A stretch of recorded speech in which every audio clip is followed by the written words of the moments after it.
The Raygun, the one wonder weapon to be in every Treyarch Ether map, the most iconic wonder weapon to ever exist, and it has changed with each new Zombies game getting more and more interesting. It's a standard weapon designed to be a little bonus wonder weapon. It was never made to be overpowered, it's mainly meant to be the best normal weapon you can get in the box, or at least that's what it used to be. World at War on Black Ops 1, you had reason to be excited about getting this thing out the box, but as time went on, this thing seemed to get weaker and weaker, and it's mainly because other weapons just absolutely shit on it and make it completely useless. You can find a shitload of top 10 wonder weapon videos everywhere and you'll never see the Raygun on it, mainly because it's hardly a wonder weapon. Except when Watch Mojo's dumb cunts decided to rank it as the #1 wonder weapon ever, even higher than the Thundergun. The Raygun is first and foremost a magnificent tool for eliminating the undead, thanks to its one-shot kills, awe-inspiring accuracy, and splash damage effect for good measure. You fucking neeks. You'd always get that random who gets the Raygun and just automatically thinks they're god. And if they go down, you better revive them if you want them to stay, because if they lose that Raygun, they're going to cry over the fact that they lost it one round after finally getting it in 10 fucking games. Black Ops 2 DLC 3 introduces the Raygun Mark II,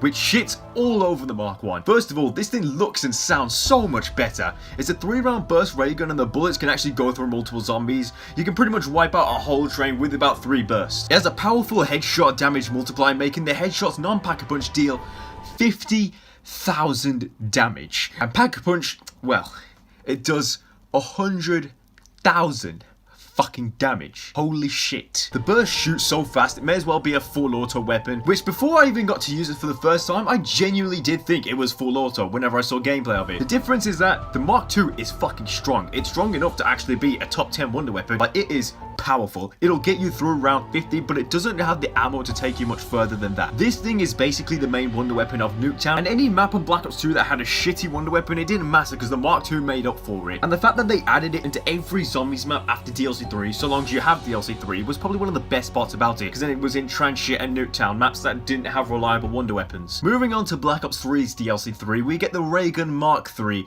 or the GKZ 45 Mark III if you're feeling edgy. This is completely different from the other two Rayguns because the other two were made to be little bonus wonder weapons that were just really good, but the Mark III is made to be the wonder weapon of the map that it's on, and it's mainly because of the secondary gun it has. If this gun was just the single Raygun, then it would definitely seem weaker. It'd be just the same as the other two, where it's powerful, stronger than the other versions, but still shadowed under all the other main wonder weapons. But the black hole feature it has changes everything. It makes it 100 times stronger. The Raygun part of it is full auto and will one-shot zombies non-Pack-a-Punch till about round 30, and Pack-a-Punch can one-shot up until about the late 40s, which if you think about, that's fucking mental for a gun. The Mark III is 100% the strongest of all the Rayguns. It shits over everything like it's nothing and is an actual wonder weapon, as in it is the main wonder weapon of Gora Trophy. It's hard to compare it to the other two because of how much better it is. But take away the secondary GKZ gun, it's probably just going to be the exact same, just stronger. And then Black Ops 4 came out. The Chaos maps didn't have the Rayguns in them because of story, and once again, DLC 3, Treyarch introduced some new Rayguns. However, this was different, but this was still different. Alpha Omega is a Nuketown remake, and the only wonder weapon on Nuketown was the Mark II. So fuck it, why not just make the Mark II the only wonder weapon again? At the same time, everyone loves elemental wonder weapons, so let's just make the Rayguns multicolored. I'm not even going to say that they're elemental, they are just multicolored Rayguns, that's all they are. Alpha Omega has 4 different versions of the Raygun Mark II, but as I said, I don't know if they can be called elemental to me. They are literally just different colors that do different things. We got the Raygun Mark II V, X, Y, and Z. And to be honest, I actually don't know which ones are which, so I'm gonna call them on what their double Pack-a-Punch variants are. The Firebomb element for me is the absolute worst fucker out of these 4. The process of getting it is throwing a grenade in a chimney of a house that has smoke coming out, except the BO4 grenade mechanics just suck absolute dick. It's fucking ace to get in there, and it took me fucking knows how many rounds just to do it on the first time, and after I got it the first time, I decided I'm never making it again. It's not worth it in my opinion, because I'm more of a solo player, and this compared to the other ones doesn't do fucking anything. It's essentially a shotgun version of the Raygun Mark II with the way it shoots, which is kind of cool. The setup process of it is just the definition of AIDS, and because I've never played Alpha Mega with a squad of 4, I see no reason to ever get this. Then you got the Brain Rot version. This is basically the best one if you use it correctly. I don't know how to describe it, but it is the only one that can do a charge shot and is powerful on high rounds. That's what makes it good, its damage. But I find it's the least fun out of all of them to use. It's good, but fucking boring, and I just cannot can never be bothered to get it. Next is the Cryo Freeze version, and when this map first came out, this was definitely my favorite to use because it was the most fun. It's pretty much an SMG version of the Mark II, with how fast the full auto is. The Raygun Mark III's full auto would still only shoot like single shots. It felt more like an assault rifle, whereas the Cryo Freeze version shoots like a Spitfire. The downside to it is the ammo is fucking shit, and the recoil is hard to control as well sometimes. The bullets just seem to go everywhere. Pack-a-punching it turns it into a dual wield, which is another reason why I find it so fun to use, but I had too much fun to realize that this might be the worst out of the four, because the fire rate and damage is essentially made to be incredibly weak,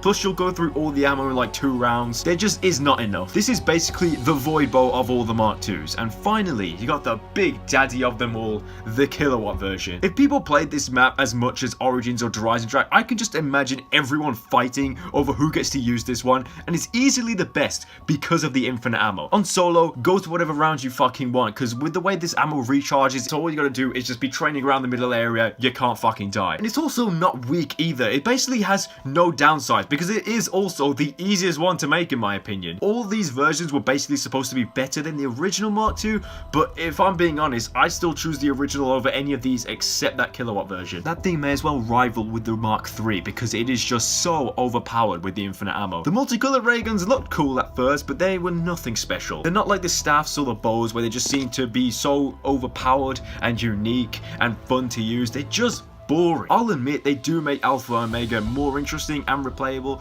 but not enough, which is a shame because there seemed to be a lot of hype around this map coming out, all because of these ray guns. Lads, there's like only 2 weeks before Cold War Zombies. The ray gun will be in Cold War. Fuck knows if we'll see any of the others though. I think we possibly would see the Raygun Mark II return and possibly a new ray gun. So far we've had a new ray gun in every game apart from Black Ops 1. That was the only one that didn't introduce any type of new ray gun. If we do get a new one at some point, please Treyarch, make it fucking overpowered. The Raygun is the most iconic wonder weapon, and when thinking of zombie wonder weapons, the Raygun will probably be the first thing that comes to your mind. I want one Raygun to be a fucking disgustingly overpowered wonder weapon at some point in zombies. I just think it'd be so fun. But yeah, Cold War is fucking coming, and I just need to play it right now. I think one thing I'm actually really excited for the most is actually the weapon rarities. See, the way it works is that you have your common, then you got your uncommon, your rare, your epic, your legendary, and the higher